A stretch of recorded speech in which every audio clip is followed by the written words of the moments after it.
এই পশ্চিমবাংলার ভোটার লিস্টে শুধু যাদবপুর কেন্দ্রেই আমাদের কাছে, আমাদের সংগঠনের কাছে, আমাদের ইয়ের কাছে যা তথ্য উঠে আসে 20-22 হাজার মৃত ভোটার, ভুয়ো ভোটার ভর্তি করে রেখেছে তৃণমূল কংগ্রেস। আজকে থেকে 10 বছর আগে মারা গেছে, তিনিও এসে ভোট দিয়ে যায়। এসআইআর হচ্ছেই এবং হবেই, এ ব্যাপারে নির্বাচন কমিশন একেবারে বদ্ধপরিকর। সেই জায়গায় দাঁড়িয়ে বাবুরা বলছে যে মানুষ ডকুমেন্ট দেখাবে, এবার ডকুমেন্ট না দেখালে বিজেপি বলছে একদম দেশের বাইরে বার করছে। বিষয়টা প্রথম কথা হচ্ছিল এসআইআর হচ্ছে, মমতা ব্যানার্জি জীবিত না মৃত? তৃণমূল সরকারটা জীবিত তো, তৃণমূল কংগ্রেস জীবিত তো। তারা বলছে যে জীবন দশায় এসআইআর করতে দেবে না বাংলা, কিন্তু আজকের দিনে হচ্ছে। মোদি যখন এসআইআর এর পরিকল্পনা করছে, আরএসএস যখন এটা করবার চেষ্টা করছে, এসআইআর করার জন্য যে রাজ্য সরকারের কর্মচারীদের নিয়োগ করার ক্ষেত্রে, তাদেরকে ট্রেনিং সহযোগিতা ইত্যাদি করার ক্ষেত্রে ভারতবর্ষে যে 28-29টা রাজ্য আছে, তার মধ্যে সব থেকে বেশি সাজিয়ে গুছিয়ে আরএসএস এর হাতে, কেন্দ্র সরকারের হাতে তুলে দেওয়ার যে পরিকল্পনা করেছে সেটা মমতা। রাস্তায় বলছে এসআইআর করতে দেব না, আর ওইদিকে সহযোগিতা করার জন্য যা যা করণীয় তাই তিনি করে দিচ্ছেন। অভিষেক ব্যানার্জি কত লাখ লোক নিয়ে দিল্লি যাবেন না যাবেন সেটা তার বিষয়।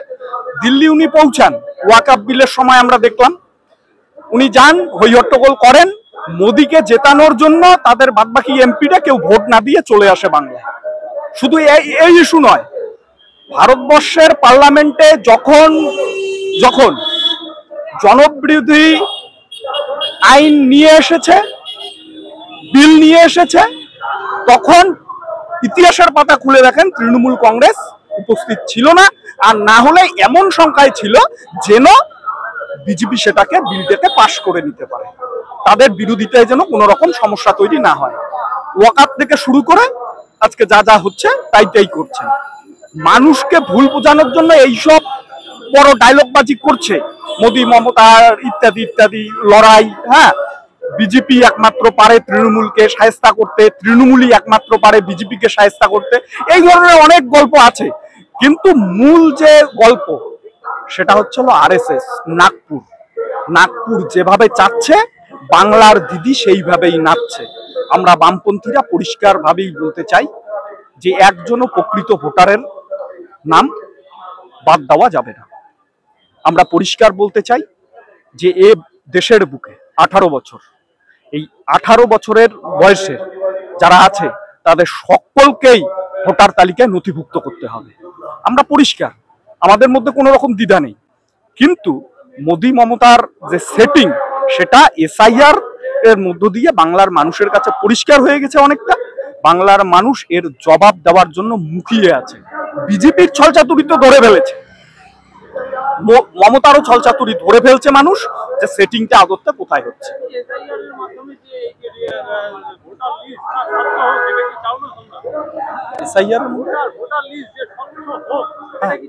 আমরা স্বচ্ছ ভোটার লিস্টের দাবি কি আজকের থেকে করছি না? আমরা তো বলছি যে এই পশ্চিমবাংলার ভোটার লিস্টে শুধু যাদবপুর কেন্দ্রেই আমাদের কাছে, আমাদের সংগঠনের কাছে, আমাদের ইয়ের কাছে যা তথ্য উঠে আসে 20-22 হাজার মৃত ভোটার, ভুয়ো ভোটার ভর্তি করে রেখেছে তৃণমূল কংগ্রেস। আজকে থেকে 10 বছর আগে মারা গেছে, তিনিও এসে ভোট দিয়ে যায়। আমরা সেটাকে স্বচ্ছভাবে, পরিষ্কারভাবে ভোটার লিস্টের কথা বলছি, আজকের বিষয় নয় তো। আমরা বামপন্থীরা বরাবরই স্বচ্ছ ভোটার লিস্টের পক্ষে, আর এটা আহামরি কোনো কাজও নয় যে করা যাবে না, চেষ্টা করলেই যায়। আমরা বলছি স্বচ্ছ ভোটার লিস্ট, এবং যারা প্রকৃত ভোটার তাদেরকে ভোটার লিস্ট থেকে বাদ দেওয়া যাবে না। আর এই ভোটার লিস্ট থেকে বাদ দেওয়ার ক্ষেত্রে, কাউকে নাম নথিভুক্ত করার ক্ষেত্রে, নাগরিকত্ব দেওয়ার প্রশ্নে বা কারো নাগরিকত্ব কেড়ে নেওয়ার প্রশ্নে ভারতবর্ষের সংবিধানে বলে, এখানে এসআইআর বা নির্বাচন কমিশনের কি সম্পর্ক? নাগরিকত্ব দেওয়ার বিষয়ে যা হয় তা তো হোম মিনিস্টারের থেকে হয়। এটা তো বাংলার মানুষ, ভারতবর্ষের মানুষ বুঝতে পারবে। মানুষ অনেকটাই পরিষ্কার হয়েছে, আরো পরিষ্কার হবে দিনের আলো।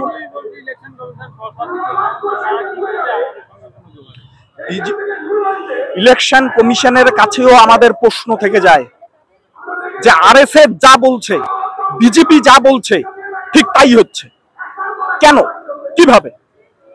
শুভেন্দু অধিকারী কি নির্বাচন কমিশনের লোক? নিশ্চয় নয়, বিজেপির লোক। উনি বলে দিচ্ছেন বাংলায় এত কোটি বাদ যাবে। তার কাছে এই তথ্য আসলো কোথার থেকে? তো নির্বাচন কমিশন আসলে আসলে প্রভাবিত করছে এই ধরনের সংস্থাগুলোকে। দেশের বুকে সংবিধান সংকটে পড়ে গেছে।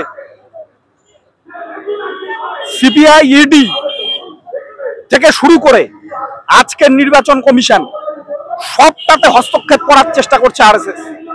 বিজেপি ঘিরে ধরে রাখবার চেষ্টা করছে। তারা যেভাবে চাচ্ছে সেইভাবেই কাজ করানোর পরিকল্পনা হচ্ছে। আমরা মনে করি আমরা বামপন্থীরা এই সময়কালে অনেক ইস্যুতেই রাস্তায় নাম, এই ইস্যুতেও রাস্তায় নামছি যে যেন স্বচ্ছভাবে হয়।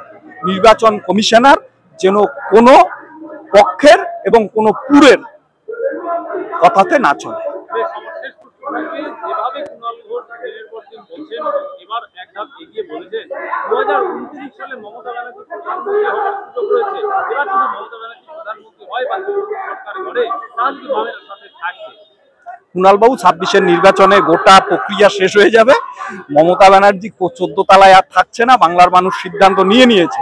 এবং কুণাল বাবুকেও আমার বলার বিষয় যে 29-এ মমতা ব্যানার্জি কোথায় থাকবে সেটা তো ভবিষ্যৎ বলবে।